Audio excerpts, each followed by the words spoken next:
एकादश अध्याय। गरुड़ जी ने भगवान से पूछा कि हे महाराज नारायण, मुझे अब आप संपीड़न की विधि और सूतक के विषय में बताइए। शैया तथा पददान के विषय में भी उनकी महिमा बताइए। यह सुनकर भगवान नारायण बोले कि यह क्रिया ऐसी है कि इससे प्रेत का नाम छूट जाता है और वह पितृगणों में निवास करता है। जो पुत्र संपीड़न किए बिना सूतक से निवृत्त नहीं होता वह हमेशा अशुद्ध रहता है, इसलिए पुत्र को संपीड़न करना चाहिए। इसके उपाय इस प्रकार हैं। 10 दिन में ब्राह्मण, 12 दिन में क्षत्रिय और 15 दिन में वणिक तथा 1 महीने में शूद्र शुद्ध होता है। प्रेत के सूतक से सपिंडी लोग 10 दिन में शुद्ध हो जाते हैं। जो कुल के लोग होते हैं वे 3 रात में शुद्ध हो जाते हैं और अपने गोत्र के लोग नहाने मात्र से शुद्ध हो जाते हैं। पीढ़ियों के भेद से सूतक के दिनों में अंतर होता है। चौथी पीढ़ी में 10 रात तक, 5वीं पीढ़ी में 6, छठी पीढ़ी में 4 और 7वीं में 3 दिन तक सूतक रहता है। इसके बाद 8वीं में 1 दिन और 9वीं में दोपहर तथा 10वीं पीढ़ी में स्नान करने से ही सूतक समाप्त हो जाता है। जो व्यक्ति परदेश में गया हुआ है, यदि उसकी मृत्यु का संवाद 10 दिन के अंदर मिले तो जितने दिन शेष रह जाते हैं उतने ही दिन का सूतक माना जाना चाहिए। इस दिन के बाद यदि 1 वर्ष तक मृत्यु की सूचना मिले तो 3 रात तक सूतक होता है और 1 साल के बाद समाचार मिलने से सूतक मात्र स्नान करते ही नष्ट हो जाता है। और यदि पहले सूतक के 2 भाग बीतने के बाद दूसरा लग जाता है तो पहले के साथ ही वह समाप्त हो जाता है। बालक के दांत निकलने से पहले ही यदि उसकी मृत्यु हो जाती है तो नहाने मात्र से शुद्धि हो जाती है। मुंडन तक 1 रात और यज्ञोपवीत के बाद 3 रात और फिर इसके बाद 10 रात में शुद्धि होती है। जन्म से मुंडन तक कन्या के मरने पर स्नान मात्र से शुद्धि होती है। इसके बाद विवाह तय होने पर 1 दिन और विवाह के बाद दोनों कुलों में 3 रात्रि का सूतक होता है। वागदान और विवाह के बीच का सूतक दोनों कुलों में होता है, लेकिन विवाह के बाद केवल पति के घर में। यदि 6 महीने के भीतर गर्भस्राव हो जाए तो गर्भ के मास के समान दिनों में ही शुद्धि होती है। गर्भ के पतन होने पर शुद्धि तुरंत हो जाती है। कलयुग में यह नियम है कि सभी वर्णों में वृद्धि सूतक और मृतक सूतक की शुद्धि 10 दिन में होती है। मृतक सूतक में देवता की पूजा, अभिनंदन नहीं करना चाहिए। संध्यादान, तप, पितरों का तर्पण, ये सब मृतक सूतक में नहीं करने चाहिए और जो लोग करते हैं उनके पूर्व कर्ज नष्ट हो जाते हैं। इसके साथ मंत्र से पवित्र व्यक्ति को अग्निहोत्री और पति को ब्रह्म में निष्ठा रखने वाले गृहस्थ और राजा को तथा वृत्ति को सूतक नहीं लगता। मनु ने कहा है कि विवाह उत्सव और हवन में मृतक सूतक होने पर पहले से बना हुआ अन्न खाना चाहिए, लेकिन यदि अनजाने में कोई दोष हो जाता है तो दोष का भाग नहीं लगा। मृतक सूतक में दान देने वाला दोषी होता है और लेने वाला भी दोषी होता है, इसलिए सूतक की शुद्धि के लिए पिता का संपीड़न करना चाहिए, जिससे वह पितरलोक जा सकता है। हे गरुड़, मैंने धर्मशास्त्र के अनुसार चारों वर्णों के लिए 12वें दिन के संपीड़न की व्यवस्था की है, किंतु कलयुग में धर्म की हानि से पुरुष की आयु कम हो जाती है, इसलिए 12वें दिन संपीड़न करना ही उचित है। किसी के मरने पर गृहस्थ लोगों के यहाँ यज्ञोपवीत व्रत उत्सव नहीं होते। याचक को चाहिए कि वह तब तक भिक्षा न ले जब तक संपीड़न नहीं हो जाता। मनुष्य कर्म के लोक में विघ्नों का भागी बनता है, इसलिए संपीड़न करना चाहिए। मनुष्य को चाहिए कि मृतक स्थान को गोबर से लीपकर विधानपूर्वक संपीड़न करे और फिर उसके बाद आचमन आदि करके विश्व देवों का पूजन करे। फिर रुद्र, सूर्य और इंद्र तथा पितामह को क्रम से पिंडदान करे और चौथा पिंड मृतक को दे। सुगंधित वस्तुओं, भोजन, पान, इलायची आदि से पिंड पूजन करे। इसके बाद सोने की शलाका से पिंड के 3 भाग करके पितामह आदि के पिंड से मिला ले। यदि पिता के मरने पर पितामह जीवित है तो उसे पहले प्रपितामह को 3 पिंड दे। उसी क्रम से इनमें मिलाकर पिंडों का दान करे। माता के पहले मर जाने पर यदि दादी विद्यमान हो तो माता के श्राद्ध में पिता के पिंड की इस प्रकार योजना करे कि प्रपितामह को 3 पिंड देकर उसके साथ माता के पिंड के 3 भाग करके उसमें मिलाकर माता पिता के पितामह रूप में उसको पितामह योग में और लक्ष्मी को पितामह के रूप में समझकर माता के पिंड को मिलाए और इसी रूप में पुत्र रहित स्त्री का संपीड़न पुरुष पति करे। स्त्री का संपीड़ीकरण पति आदि के साथ करना चाहिए। हे गरुड़, जो स्त्री पुरुष एक ही चिता पर बढ़कर जले हों तो ससुर आदि के बीच में तिनका रखकर उस सती का संपीड़न करना चाहिए। पुत्र को चाहिए कि वह पहले पिता को सती का पिंड दान करे, उसके बाद में मान करे। यदि सती पति की मृत्यु के 10 दिन के भीतर अग्नि में प्रवेश करती है तो उसके पति के साथ ही शैया दान और पिंड दान करना उचित है। इसके बाद अतिथि को भोजन खिलाकर पितर, मुनि, देवता और दानवों को तृप्त करके मनुष्य परम पद प्राप्त करे। 1 ग्रास के बराबर भिक्षा होती है और 4 पुष्कल होता है और 4 पुष्कल का 1 हंतकार होता है। सपिंडी योग में अक्षत चंदन से ब्राह्मण के चरणों की पूजा करनी चाहिए और दान देना चाहिए।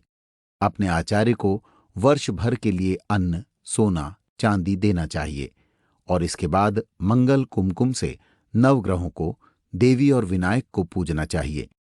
इसके बाद आचार्य मंत्र युक्त अभिषेक करे और हाथ में सूत बांधकर पवित्र अक्षत का दान करे। फिर 12 ब्राह्मणों को भोजन खिलाए और दक्षिणा दे। फिर इसके बाद अपने अपने आजीविका क्रम को स्पर्श करे। ब्राह्मण जल को, क्षत्रिय शस्त्र को, वैश्य प्रतोद को और शूद्र दंड को छुए, तब पूरी शुद्धि होती है। मनुष्य को चाहिए कि वह संपीड़न क्रिया करके क्रिया में प्रयुक्त वस्त्रों का त्याग करे और सफेद कपड़े पहनकर शय्यादान करे। शय्यादान अवश्य करना चाहिए। शैया लकड़ी की बनी हुई हो और चित्रों से सुसज्जित हो, रेशम से बनी हो, सफेद रुई से ढकी हो, सुगंधित हो, तब उसे भूमि में स्थापित किया जाए और छाता आदि लगाकर जो वस्तु शैया के लिए आवश्यक हो उसकी स्थापना करके उस शैया पर लक्ष्मी सहित विष्णु की मूर्ति स्थापित करनी चाहिए। इसके बाद सुहागवती स्त्री हो तो सुहाग की सभी वस्तुओं को रखें और फिर गंध फूल से आभूषित करके शैया के ऊपरी भाग में लक्ष्मी नारायण को बिठाए।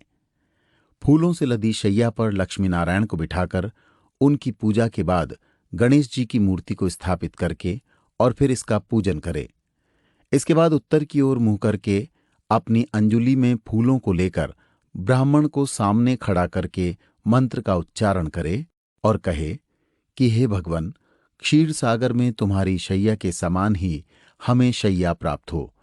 और इस प्रकार प्रार्थना करके फूलों को ब्राह्मण पर और लक्ष्मी नारायण की प्रतिमा पर छोड़े और संकल्प सहित शैया को ब्राह्मण को दान कर दे और फिर कहे कि हे ब्राह्मण, आपको कोई क्या दे सकता है, फिर भी आप इसे ग्रहण कीजिए। उसके बाद शैया पर प्रतिष्ठित मूर्तियों को हिलाकर उनकी प्रदक्षिणा करे और फिर विसर्जन करे। फिर शैया का दान करे।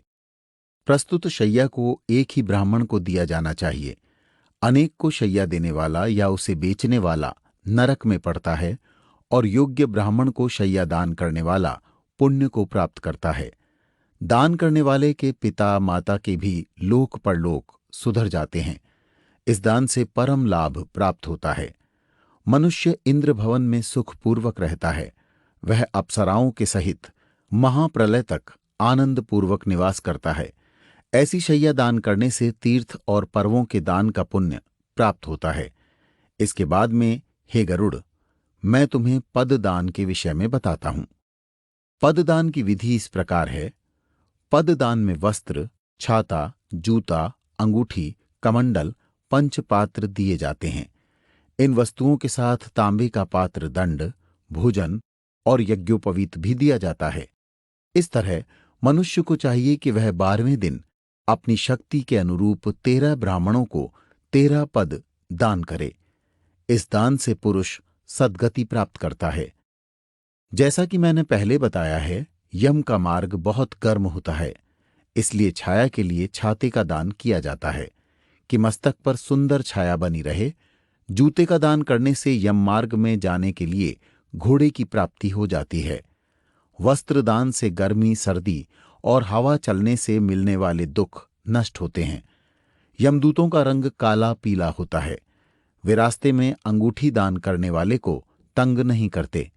यम का मार्ग जल रहित होता है, इसलिए जो व्यक्ति कमंडल का दान करता है उसे मार्ग में प्यास लगने पर जल मिल जाता है।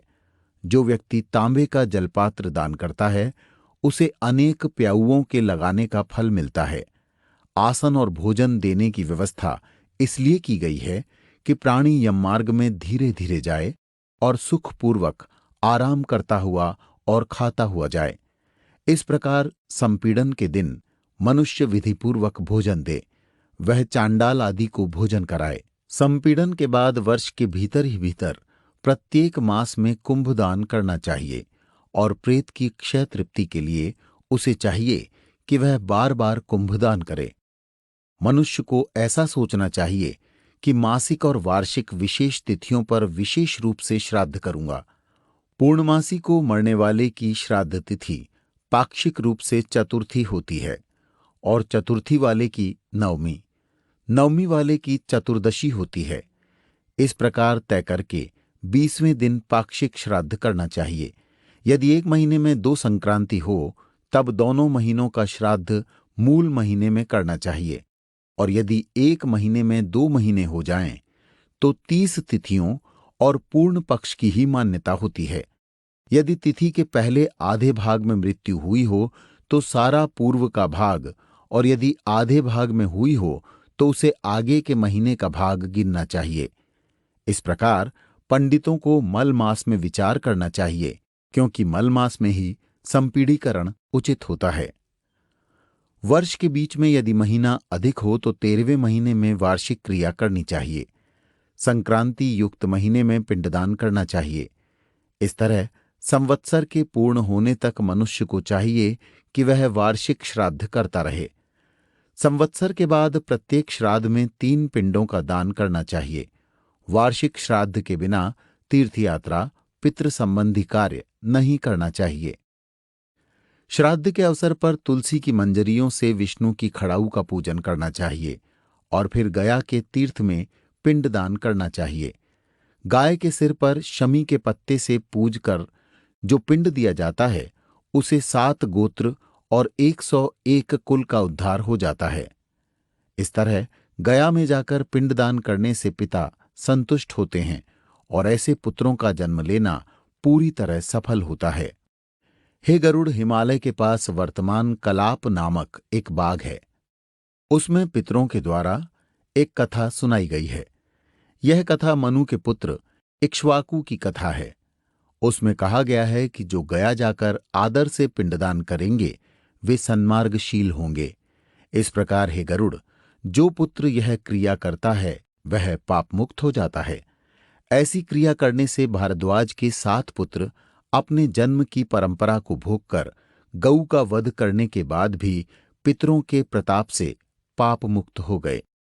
इसके अतिरिक्त दशार्ण देश में 7 व्याध और कालांतर पर्वत में मृगसर द्वीप में चक्रवाक और मानसरोवर में हंस अपने पितरों के प्रताप से पाप मुक्त हो गए। इस प्रकार पुत्र को पितृभक्त होना चाहिए। पिता की भक्ति से परलोक और इस लोक में सुख मिलता है। इसलिए मैंने तुम्हें पुत्र को मुक्ति देने वाली और पवित्र कर देने वाली इस क्रिया और भाव को बताया। अब तुम्हें और जो पूछना हो वह पूछ लो।